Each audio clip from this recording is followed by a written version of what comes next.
minamaliit ang kalagayan dahil sa kakaunti pa ang kaanib noon. Kami ay namamahayag dyan sa mga kanto-kanto dyan. Inuulan kami ng bato. Nananalangin kami, umuugong ang bagsa sa bubungan.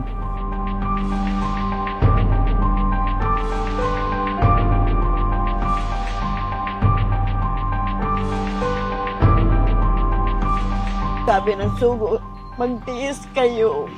At kahit mahirap ang buhay, may pagpapalaan Diyos sa iyo.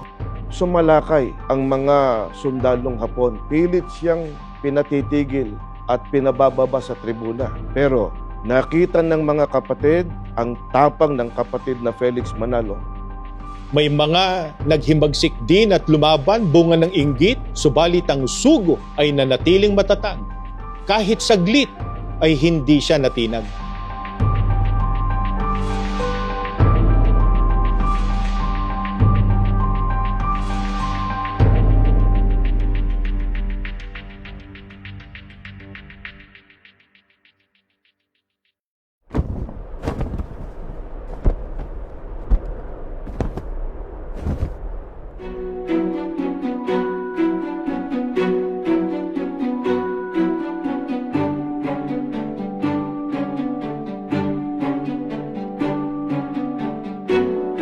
Marapat lamang na ating alalahanin ang sugo na nagpagal para sa atin sa tuwing binubulay natin ang ating banal na kahalalan.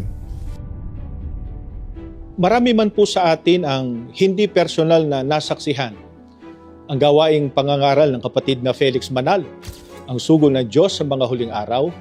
Sa pag-aaral sa kasaysayan ng Iglesia ni Cristo ay masasabing guided po siya ng ating Panginoong Diyos. Iniudyok ng ating Panginoong Diyos sa Kanya kung saan magpupunta upang mangaral at kung saan magtatatag ng mga lokal ng iglesia.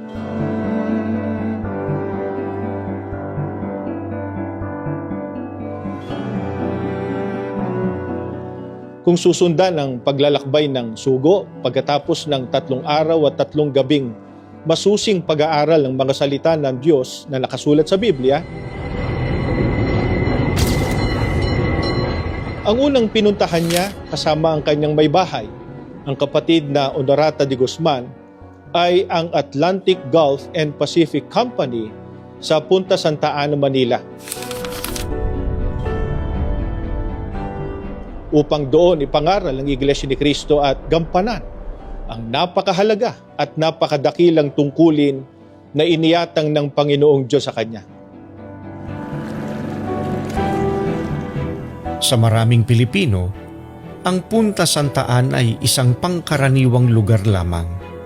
Ngunit para sa mga kaanib sa Iglesia ni Cristo, ang dakong ito ay makasaysayan. Mapapansin na noon pa man ay may direksyon at guidance na ng Panginoong Diyos ang paglalakbay ng sugo. Sa tulong ng Panginoong Diyos ay planado na ang kanyang bawat hakbang kung saan siya patungo noong mga huling buwan ng 1930. Ano po ba ang AGNP sa kasaysayan ng Iglesia ni Cristo?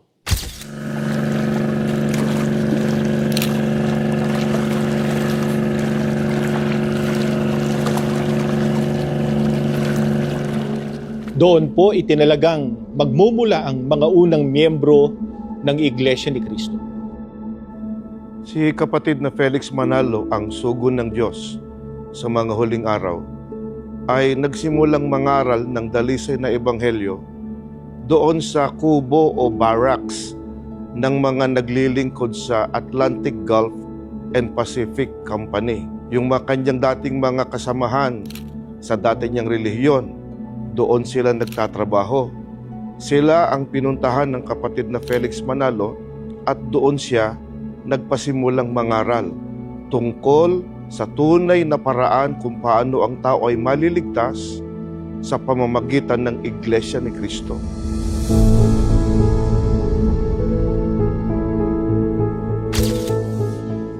Ang marami sa mga nakinig sa pangangaral ng kapatid na Felix Manalo ay sumampalataya at sila ay nabautismuhan. Kaya sila'y naging kaanib sa Iglesia ni Cristo.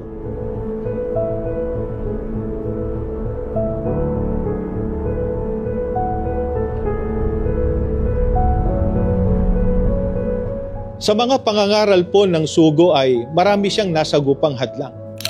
Inusig siya at pinagsabihan pa ng isang mangangaral ng misyon Kristiyana na labag sa batas ang iglesia na kanyang ipinangangaral dahil hindi ito nakarehistro.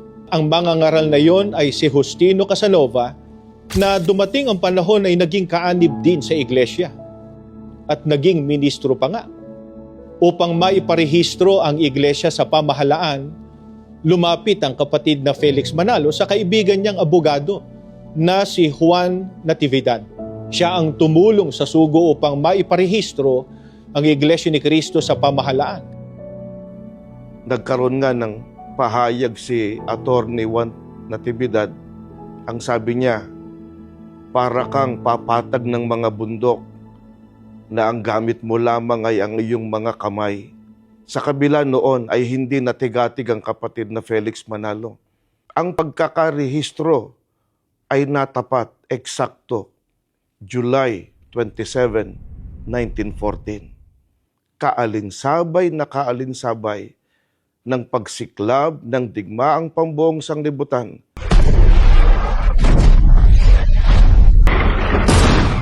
Ang First World War na unang naganap sa Europa.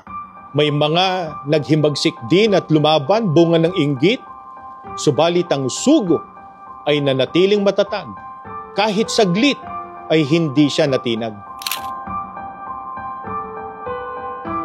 Sinasabi nila na paano niya maging sugo? Hindi naman nag-aral. Kaya sabi nila, hindi maaaring sugo yan. Sa kabila ng lahat ng yan, ang kapatid na Felix Manalo, ang sugo ng Diyos sa mga huling araw, ay hindi natinag, hindi natigatig sa pagtupad niya ng kanyang banal na tungkulin. Sa kabila ng mga pag-uusig at sa kabila ng ibang mga pinagsasamba noon ay nasa abang kalagayan pero masiglang sumasamba, naglilingkod sa ating Panginoong Diyos, hindi nadadaig ng pag-uusig maging ng mga kahirapan ng pamumuhay sa panoong iyon. Minamaliit ang kalagayan dahil sa kakaunti pa ang kaanib noon. Pero sa kabila ng lahat ng pag-uusti ng mga tao, kahit na kaunti pa ang bilang ng mga kapatid, naninindigan. Hindi nila pinapansin kung ano ang sinasabi laban sa iglesia. Ang isa pang kahayagan na visionary ang kapatid na Felix Manalo ay alam niya kung ano ang mabilis na paraan upang maipangaral ang mga salita ng Diyos sa iba't ibang lalawigan. Naglakbay siya sa iba't ibang bayan. Malaking role ang ginampanan ng railway system ng Pilipinas noon upang maipangaral ng sugo at mga ministro ang salita ng Diyos sa malalayong dako.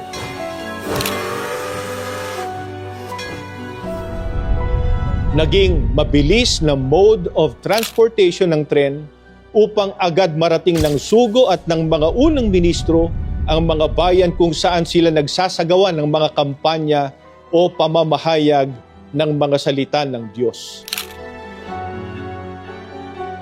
Nung namahayag po ang sugo sa plaza, mapalad po kami kasi tumupad po kami. Ang upuan ng mga mang-aawit po sa harapan. Maraming tao talaga. Punong-puno hanggang sa labas ng kalsada. Walang madaanan yung sasakyan.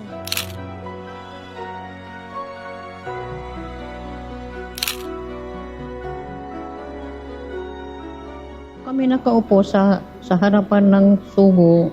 Dito kami nakaupo ng mga mang-aawit dito.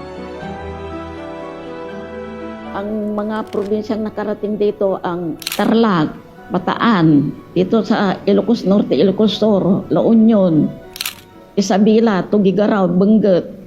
Nasasabik po sila na magkita ang sugo at ang dala nilang mga salita. Pag nangangasiwa ang sugo, ang laging sinasabi, magtiwala at sumampalataya. Huwag mawala ng pag-asa. Magtiwala lang sa salita ng Diyos. Yung biyaya sa buhay espiritual, madadama mo sa puso mo, ang dala ng sugo.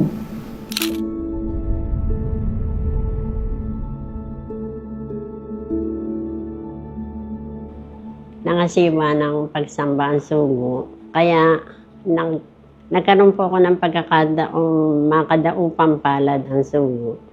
Sobrang saya po at pagka po ako'y nakauwi na, lahat ng kapatid na makakausap ko, pinagmamalaki ko na nakadaupang palad ko ang sugo.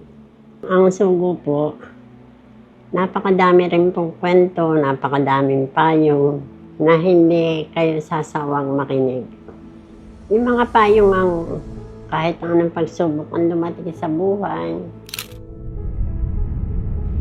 pahalagahan ang ating karapatang tinanggap. Ituro sa mga anak ninyo ang kahalagahan ng ating pananampalataya.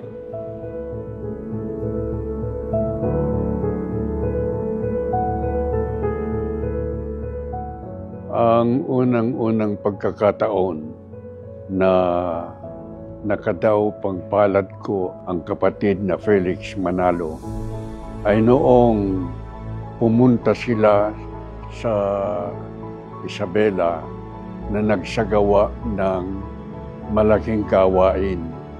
Yun ay propaganda sa labas ng bahay-sambahan na saksihan ko kung paano inusig ng mga kumakaaway yung mga sinasagawang propaganda. Mayroon pang pangyayari na inakyat yung ministrong tagapagsalita at akmang sasaktan lamang ay hindi na ituloy dahil may mga diakono na naroon din na nakaawat sa kanilang masamang hangarin.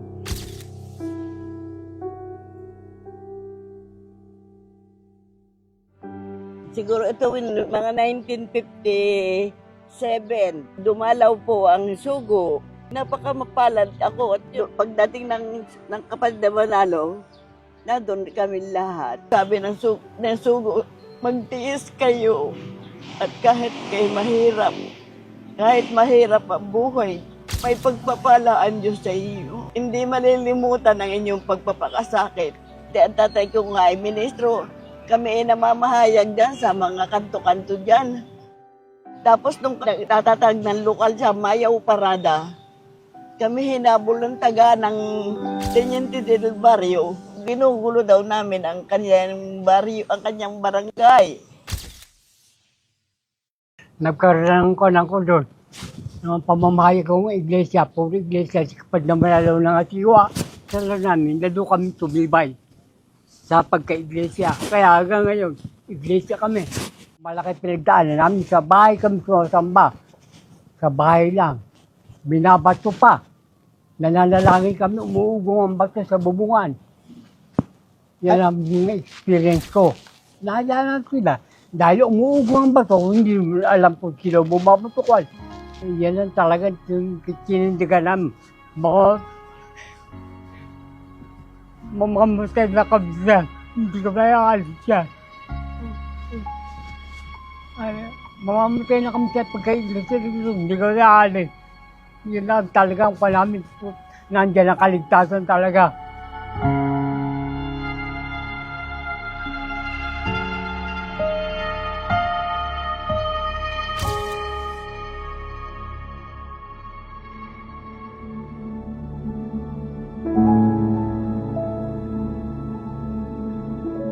Ang kapatid na Manalo ay nangasiwa ng pamamahayag dito sa Batangas. Marami namang nakinig ng mga aral na sumampalataya sila sa sinabi ng sinugo na dapat umanib na sa loob ng iglesia at malapit na ang paghuhukom.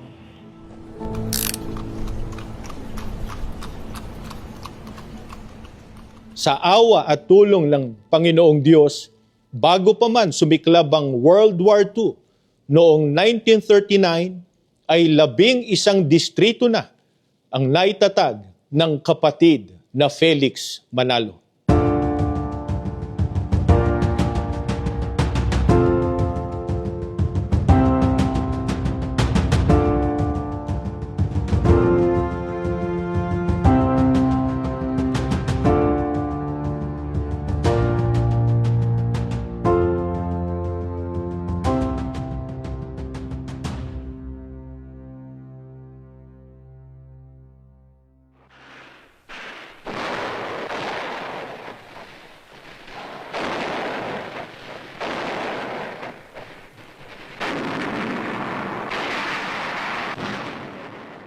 Noong panahon ng ikalawang digmaang pangsanglibutan, ang Iglesia ni Cristo ay nakaranas ng matinding pag-uusig.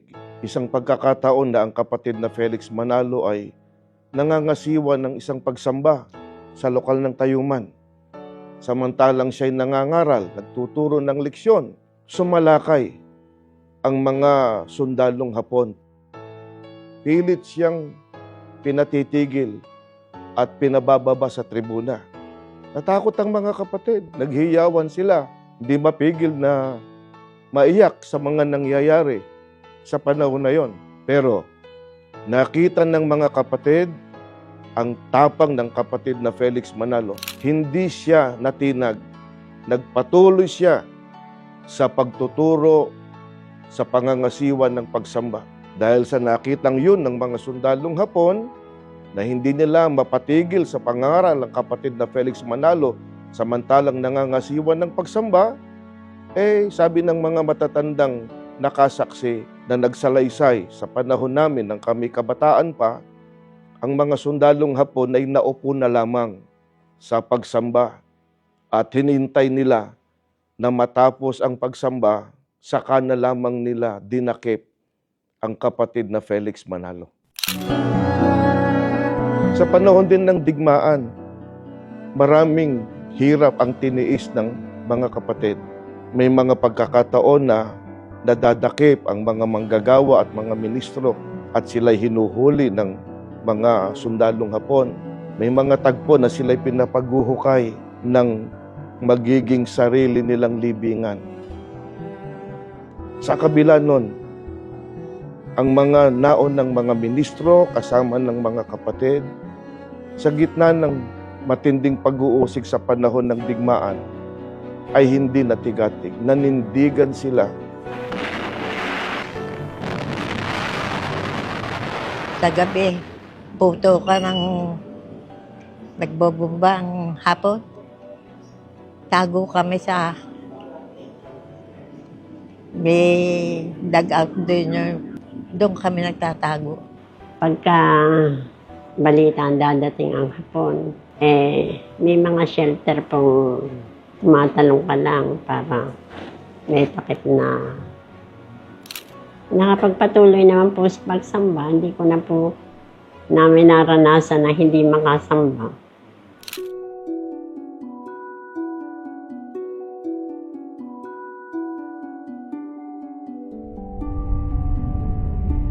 The Sugo used to come frequently to Binangonan, and he would be very happy to see the brethren.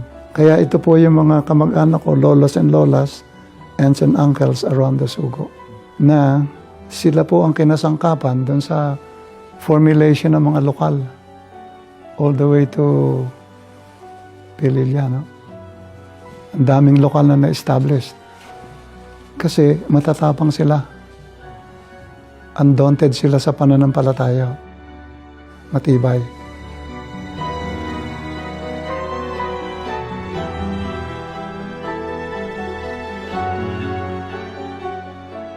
Nang matapos ang ikalawang digmaang pangsanglibutan, ay hindi pa rin natigil ang pag-uusig sa iglesia.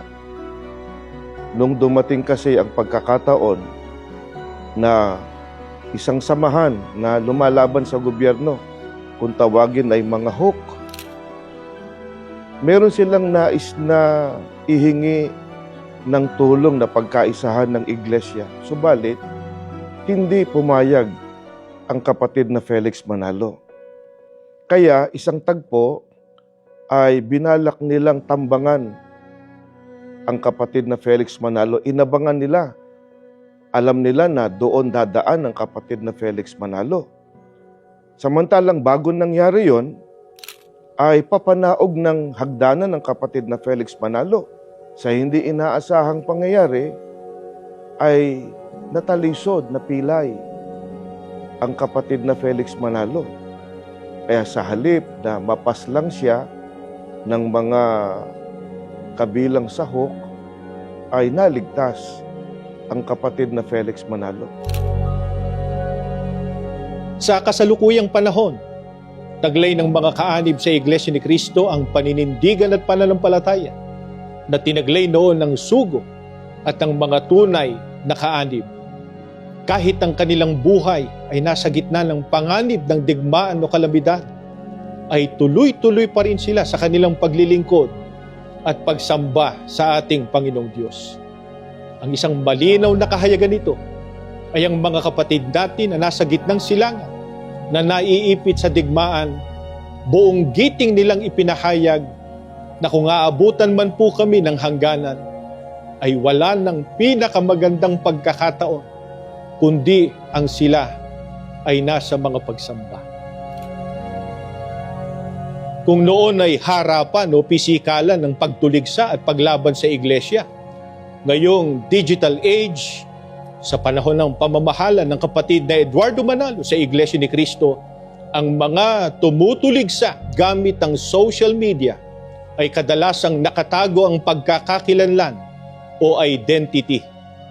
Wala naman silang ibang layunin kundi ang makapanggulo lamang sa iglesia.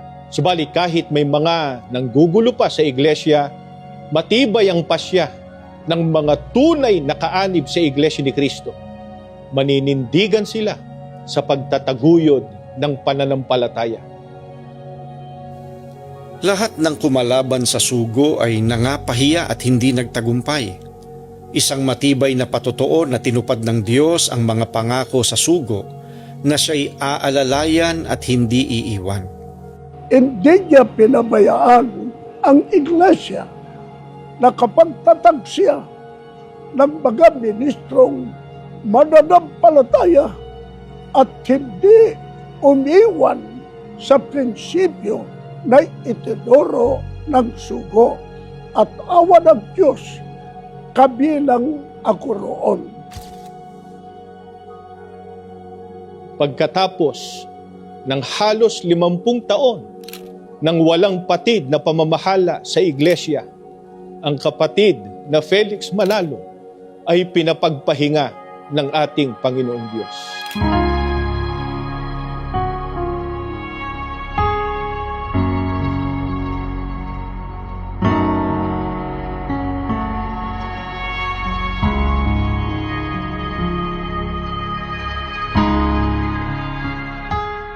Mga mahal na kababayan at mga kapatid sa Iglesia ni Cristo, isang malaking kawalan ang natupad nang mamatay si kapatid na Felix Manalo noong Abril 12, 1963. At dahil dito, isang bagong tagapamahala ang magtataguyod ng Iglesia ni Cristo sa katauhan ni kapatid na Eranio Manalo.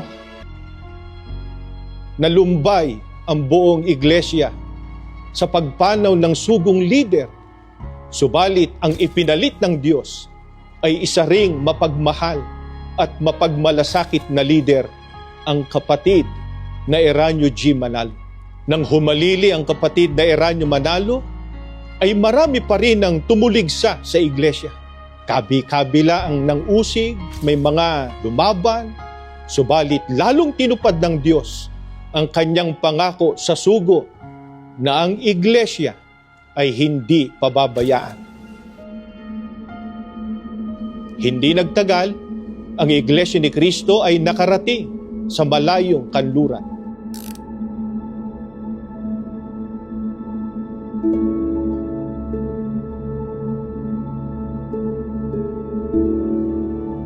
Ginanap ang unang pagsamba ng Iglesia ni Cristo sa Eva Beach, Honolulu, Hawaii noong July 27, 1968 na siyang simula ng paglaganap ng iglesia sa kanluran.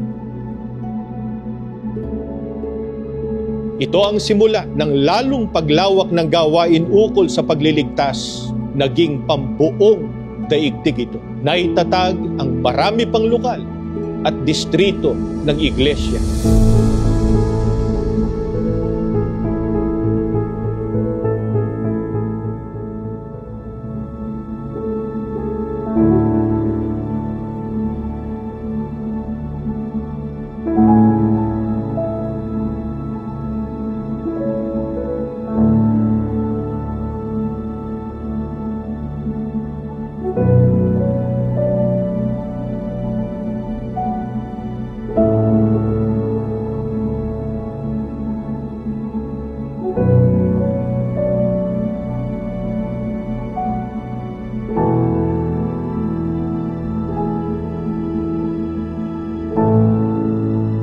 It is with deep regret and sorrow that I inform the entire membership of the Iglesia ni Cristo and the nation that our beloved leader, our executive minister, Brother Eranio G. Manalo, passed away at his home at 3:53 p.m. yesterday, August 31, 2009, at the age of 84.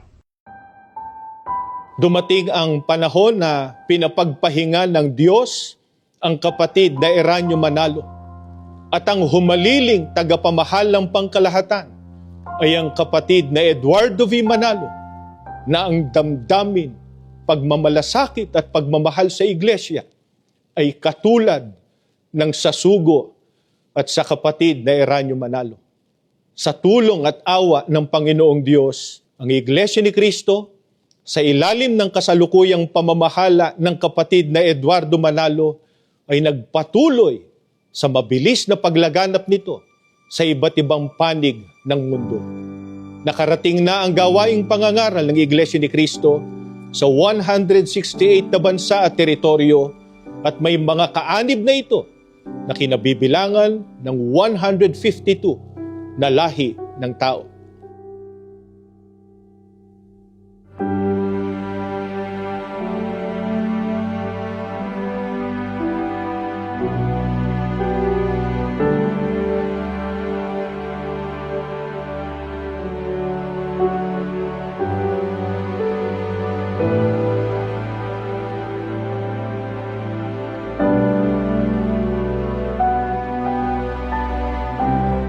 Natupad ang lahat ng ipinangako ng Diyos sa kanyang sugo at sa Iglesia ni Cristo na ating kinabibilangan.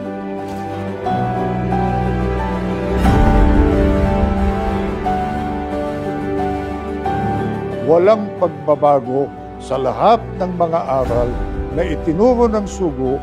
Ito ang patuloy nating sinasampalatayanan at patuloy nating sinusunod.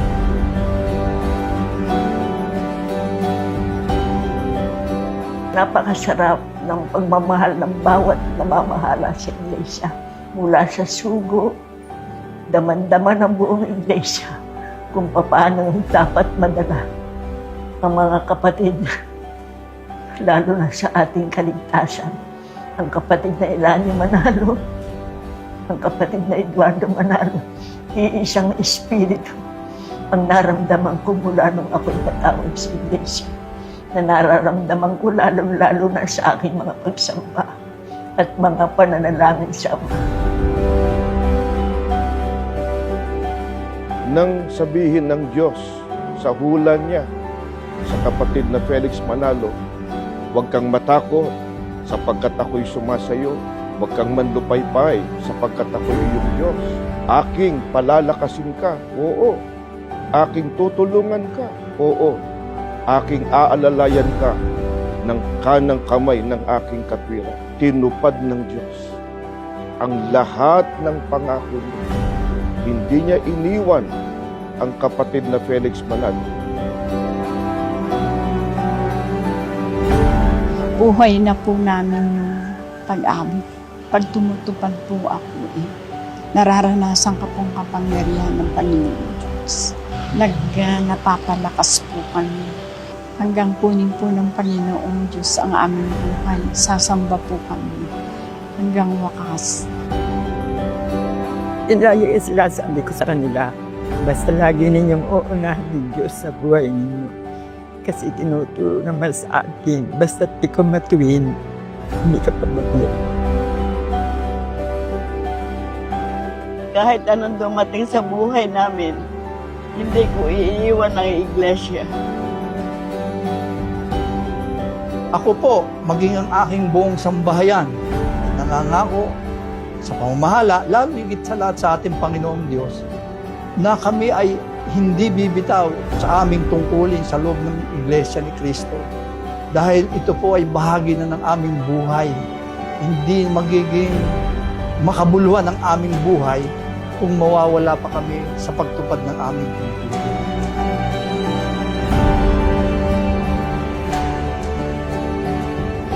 At kung paanong tinupad ng Diyos ang mga pangako niya sa sugo ng Diyos sa mga huling araw sa kapatid na Felix Manalo, tinupad niya ang mga pangako niya sa pamamahala ng kapatid na Eranio Manalo.